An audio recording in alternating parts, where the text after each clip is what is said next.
Bienvenidos a Ciencia en 360, un espacio donde conoceremos las más recientes investigaciones en salud y tecnología con expertos en la materia. Ciencia en 360, un espacio de divulgación científica al alcance de todos. ¿Qué tal, amigos? Bienvenidos a Ciencia en 360, un espacio de divulgación científica al alcance de todos. En esta ocasión me encuentro con el equipo de micobacteriología del Instituto Conmemorativo Gorgas y en el día de hoy vamos a estar conversando un poco sobre la tuberculosis, ¿verdad? Conmemorando pues el Día Mundial de la Tuberculosis. Cuéntenme un poco, ¿qué es la tuberculosis y cómo se transmite? Bueno, sí, la tuberculosis es una enfermedad causada por la bacteria, el Mycobacterium tuberculosis. Afecta principalmente lo que es los pulmones, pero también puede comprometer otras partes del cuerpo.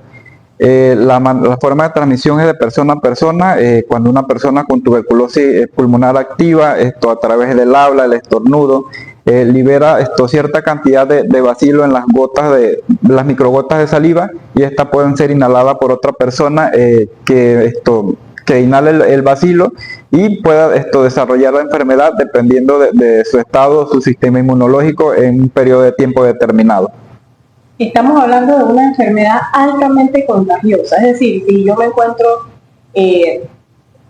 a una distancia, ejemplo, como la que tenemos tú y yo ahorita, y uno de los dos tiene la enfermedad y solo estamos manteniendo una conversación como la de ahora, hay posibilidades de contagiarse. Sí, correcto. Es una enfermedad muy contagiosa y más que todo esto, por lo menos se transmite en espacios cerrados, donde hay un volumen de personas o con una persona que tenga una alta carga bacilar. Al hablar, al liberar los bacilos, estos pueden ser inhalados por la mayoría de las personas que se encuentren a su alrededor. Ok, entonces es altamente contagiosa. ¿Cuál es la situación de la tuberculosis en Panamá? O sea, ¿cómo andamos en número de casos, tendencia? ¿Cuál es la población más afectada con esta enfermedad? Bueno, en Panamá la tuberculosis sigue siendo un problema importante de salud pública.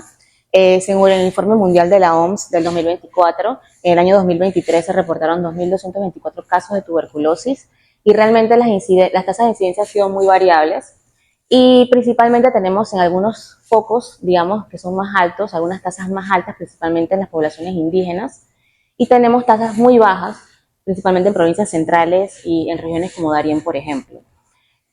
Principalmente la tuberculosis afecta a grupos de población vulnerables, más desfavorecidos, y por eso requiere intervenciones puntuales para poder entonces controlar la enfermedad.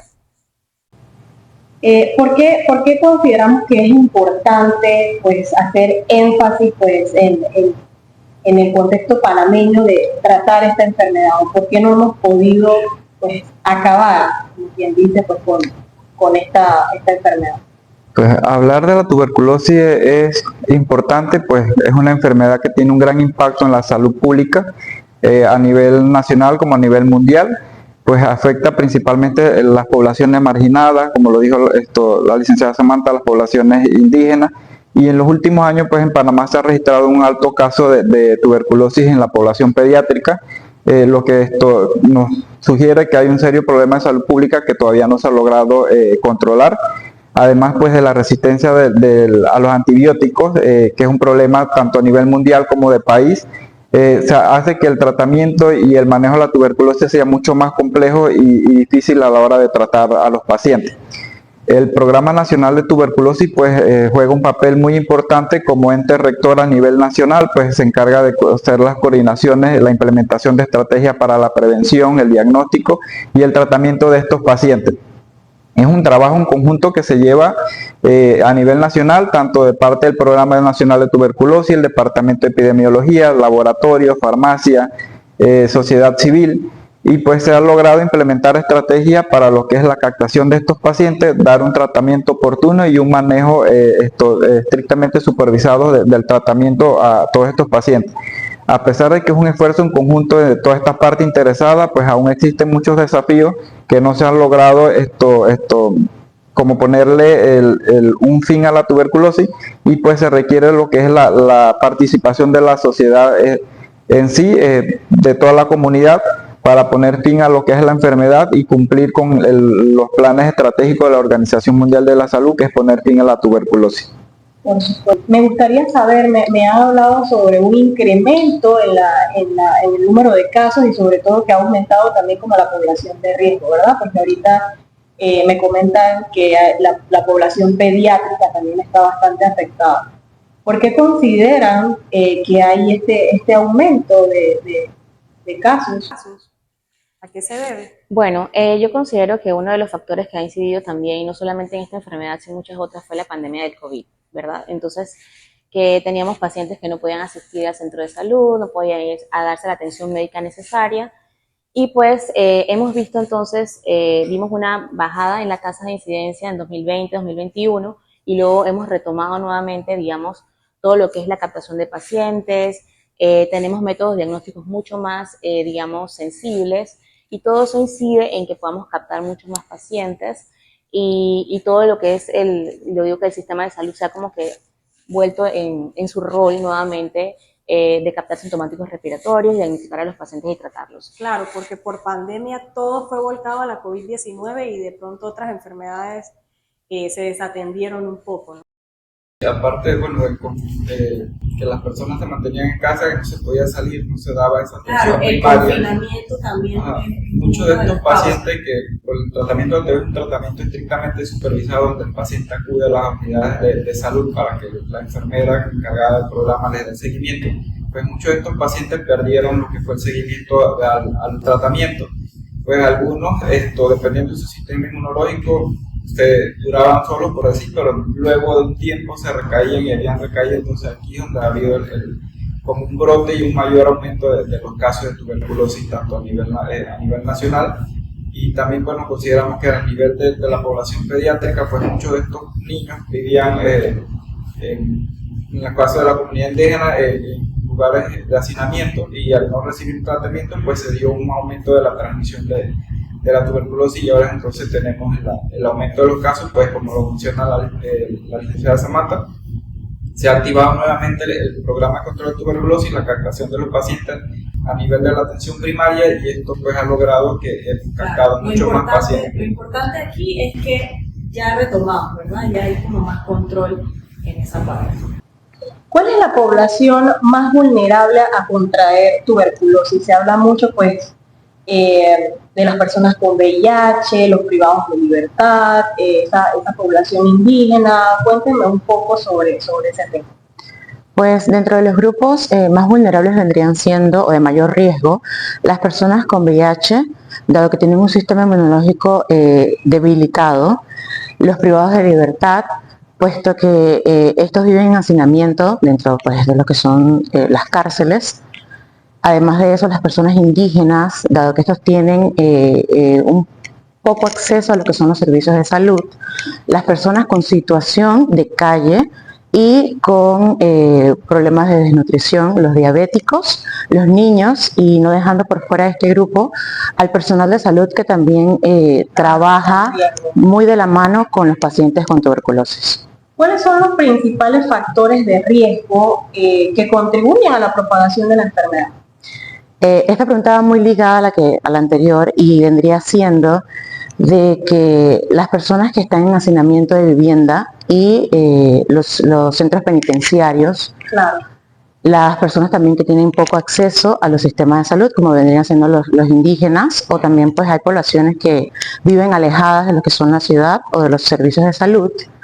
También las personas que tienen coinfección con VIH. Y además de esto, una de las principales son los pacientes que se encuentran en tratamiento pero que no cumplen con el mismo, lo que propicia también a lo que vendría siendo la resistencia de medicamentos.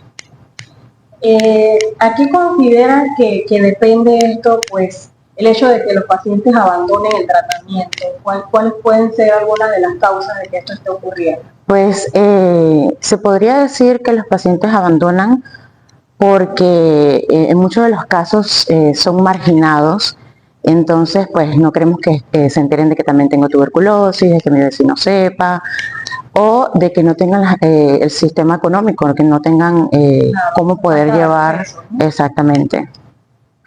¿Qué medidas de prevención existen y cómo podemos aplicarlas? Bueno, en este caso podríamos hablar justamente en el tema de hacinamiento, el uso de mascarillas por parte de las personas que están, o el grupo familiar, si es el caso. Si es en las cárceles, obviamente, en las que son instalaciones de salud, se hace lo que son los aislamientos, separar al paciente para evitar pues el contagio. Como se mencionó, el contagio pues vía respiratoria, que se puede generar al momento de la persona estornudar, hablar o reír. Entonces lo que queremos es evitar este tipo de contacto. Otra de las situaciones que se dan es áreas ventiladas, tener ventanas abiertas, sistemas de ventilación. Si son sistemas de aire acondicionado, tener ventilación mecánica, tratar de extraer lo más posible el aire que se maneja o está dentro de esta área si es cerrada. También el tema, pues, orientar al paciente. Y la pregunta que hizo anteriormente, ¿por qué abandonan? Porque muchas veces inician un tratamiento, se sienten bien, pero no quiere decir que haya dejado de expectorar Claro. escupir o salir, ¿verdad? Exacto, los vacilos. Abandono. Entonces esto va muy relacionado, pues obviamente, uno, las medidas de prevención, el cuidado personal, el aislamiento, uso de mascarillas. También va con el tema, como mencionó la compañera, el tema de discriminación.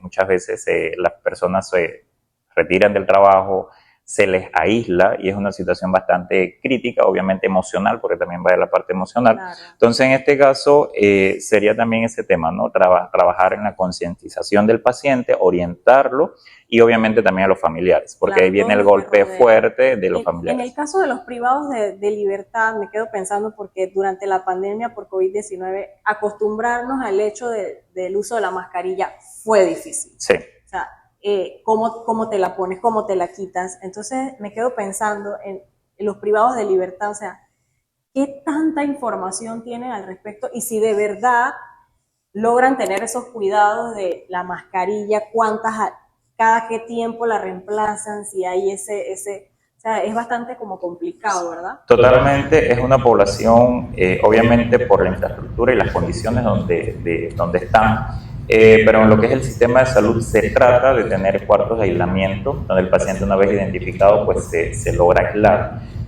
para evitar ese contacto. Es difícil totalmente y es pues acoplarse a las normas vigentes para aplicar entonces lo más posible las medidas de prevención, en este caso. Claro. ¿Existe alguna vacuna actualmente o tratamiento preventivo contra la tuberculosis? Vacuna como tal, pues lo que se coloca desde el nacimiento, lo que se conoce como BCG, que es una preventiva, lo que te genera cierta inmunidad para que en un momento en el desarrollo pues, de la persona, si tiene algún contacto de tuberculosis, pues logre un poco contener. No es digamos, preventiva, como en el caso de COVID, que se empieza a aplicar inmediatamente. No, en este caso solamente se coloca una vez al nacimiento, generalmente siempre no las colocan, y de ahí pues una preventiva. ¿Qué se tiene que tener? Obviamente que desde que el paciente es diagnosticado, iniciar pues el esquema de tratamiento. Para eso entonces iniciaría el esquema de tratamiento, ya sea para TB sensible o TB resistente. Es decir, que el hecho de que me la coloque no quiere decir que no me va a dar. Totalmente, totalmente. ¿Cómo se diagnostica la tuberculosis en Panamá y qué tan accesibles son los tratamientos? Bueno, actualmente se ha ampliado el campo de investigación y de diagnóstico para tuberculosis. Hoy en día contamos con pruebas moleculares rápidas. En 24 o 48 horas podemos tener un resultado de M-tuberculosis y si hay resistencia a la rifampicina. Esta metodología se ha implementado a partir del Ministerio de Salud, la Caja del Seguro Social, incluso los laboratorios privados, que han ampliado esta oportunidad de diagnóstico mucho más rápido. Por lo menos nosotros acá hemos también implementado lo que son otras pruebas moleculares e incluso estamos implementando secuenciación. Eso para nosotros a nivel de la región pues nos fortalece para el diagnóstico, no solamente en la detección de tuberculosis, sino la resistencia. Bien, no hay que olvidar las metodologías que se han implementado desde muchos años, que es la baciloscopía, que es la tinción para la detección del bacilo en muestras directas, y también a partir del cultivo. Son metodologías pues, que tienen muchos años y son vigentes y se mantienen, pero también se ha ido complementando con las pruebas moleculares que hoy se conocen. La orientación, sobre todo en el campo de salud, son los conocidos point of care, que son diagnósticos rápidos al momento que llegue el paciente, en 24 o 48 horas, darle un diagnóstico e iniciar tratamiento lo más pronto posible. esta parte diagnóstica se realiza en el Instituto Conmemorativo Gorgas. Sí, nosotros realizamos desde las pruebas básicas o convencionales, que son la baciloscopía, el cultivo, la identificación de qué tipo de micobacteria es, porque además de hablar de tuberculosis, también hay otro tipo de micobacterias, también logramos identificarlas. Estamos con las pruebas de sensibilidad. A nivel nacional, prácticamente somos el único laboratorio que realiza todo el paquete de las pruebas de sensibilidad, tanto primera, segunda línea, y pues como les mencioné, estamos tratando de implementar metodología de secuenciación para hacer un diagnóstico más preciso. A nivel de las redes o del Ministerio, Caja del Seguro Social, laboratorios privados, también se realizan estos diagnósticos, baciloscopía, cultivo, pruebas moleculares de detección, por lo menos, de resistencia a la rifampicina. Nosotros tratamos en lo posible de orientarlos, digamos, de crear o dar la facilidad, tanto en talleres, capacitaciones, visitas técnicas, para que puedan ampliar y obviamente orientarlos, ¿no? Tratar de hacerlo lo mejor posible. Claro, se puede decir entonces que el Instituto Gorgas es un referente en Totalmente. el diagnóstico y manejo de la tuberculosis. Exactamente. ¿Cuáles son los síntomas que deberían alarmar a una persona hacerse una prueba? Es decir, una tos constante, o ¿cuáles son los síntomas que deben alarmar a una persona para decir voy a hacerme una prueba? Ok, en el aspecto clínico, lo que acabas de mencionar, tos persistente por más de 2 semanas, fiebre, sudoración nocturna, pérdida de peso. Se está revisando lo que son las normas y hoy en día, o generalmente, inicialmente se consideraba que a partir de 2 semanas de tos continua. Hoy en día se debe considerar desde por lo menos 1 semana, o si inicias un síntoma de tos, se debe considerar en la parte clínica, considerar todo este tipo de enfermedades en caso de la tuberculosis. Y hoy se apunta, y el informe de la OMS, el informe mundial, considera que la tuberculosis es la enfermedad infectocontagiosa pues, de mayor número a nivel mundial.